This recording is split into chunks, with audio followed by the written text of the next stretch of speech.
Hi, welcome to Coffee Talk Thursday. I'm Cecilia Manella and I hop on here every single week to share some mental health tips and tricks. This week I want to chat a little bit about children and youth mental health. This global pandemic has really hit all of us really hard, and it's especially hit kids pretty hard.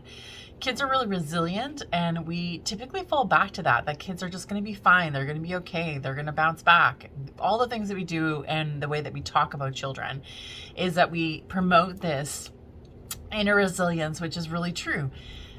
Children are super adaptable in so many ways. They are brilliant adapters, and it's part of their development, it's part of their brain functioning, is their ability to adapt to different environments, and it's essentially what they need. They need exposure to different things in different circumstances to evolve.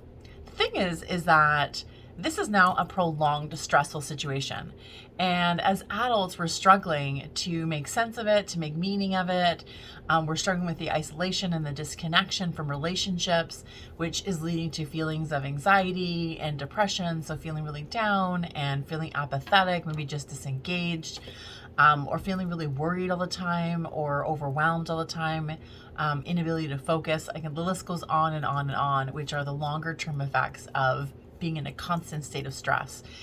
And kids experience the constant state of stress too. However, children show their symptoms, let's say, of struggle kind of differently, because they're not mini adults, they're children. So their brain isn't actually fully developed. And so the ability to cope or their choices on how to cope are limited based on their development. So it's based on their age, it's based on their emotional intelligence and how functioning they are. And all these things are factors that come into children's mental health.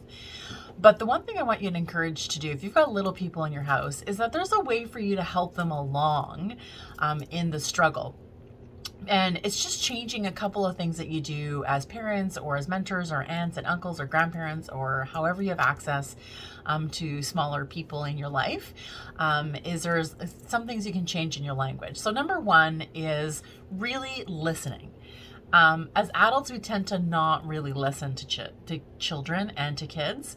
We, just by virtue of them being younger, we have this attitude of just, half listening to them sometimes, or just missing what they're saying.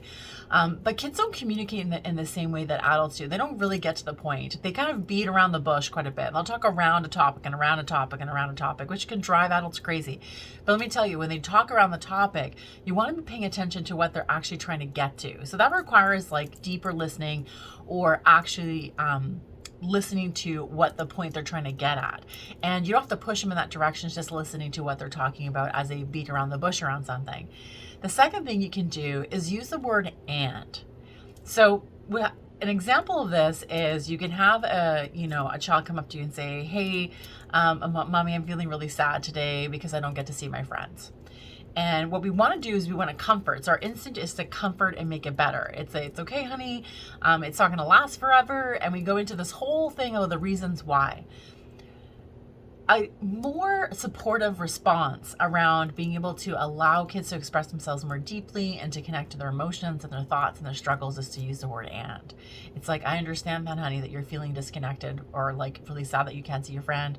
And how does that impact you? And how does that leave you feeling? And what can we do about it? Is there a way to create connection? So instead of dismissing it or explaining it or providing excuses for it, it is just really staying in that moment of that feeling and staying in the exploration phase with children who are struggling. The last thing that you can do to help your children or your child or your youth with mental health is to be present.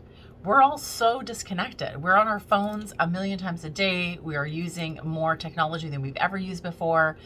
And we are constantly trying to find ways to numb ourselves, whether that's through phones, social media, whether it's eating and drinking or shopping or whatever it is, we're trying to numb.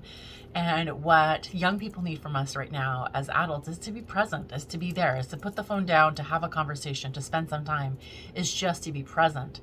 They're already struggling with trying to be connected, and we need to make a little bit more of an effort, I think, to create some connection for our young people.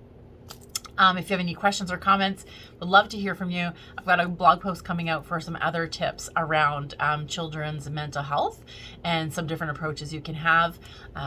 You could always talk to a therapist if you've got some questions about what's going on for your kid, or how we can support you as parents and navigating this difficult time. Hope you have a great day.